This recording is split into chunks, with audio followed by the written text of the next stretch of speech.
Инвестицијата на германскиот произведувач на автомобили Volkswagen вредна милиарда евра која требаше да ја заживее економијата во Турција откажана. Турција требаше да биде новата дестинација на германската компанија за изградба на нова фабрика во близина на турскиот град Измир, но поради воената офанзива на Турција на северот на Сирија, истата е откажана, соопшти денеска портпаролот на компанијата. Управата на концернот ја одложи конечната одлука за новиот производен погон.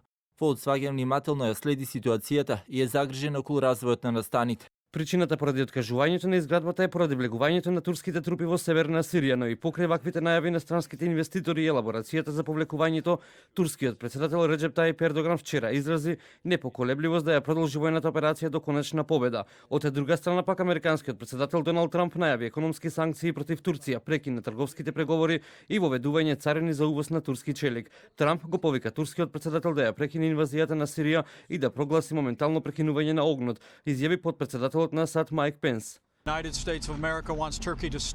Соединетите американски држави сакаат Турција да ја прекине инвазијата, да спроведе примирие и да почне преговори со курдските сили во Сирија со цел да се заврши насилството. Со градењето на фабриката требало да се почне во 2020 година, а да биде завршена во 2022 година. Планирано било произведување на моделите на Passat и Шкода со мотори на согорување. Досегашните производни капацитети за овие модели во МД и Квасињи би требало да преминат кон производство на електрични модели. За стопираната инвестиција биле предвидени околу 1,5 милиарди евра. Со инвестицијата беа најавени околу 4000 работни места.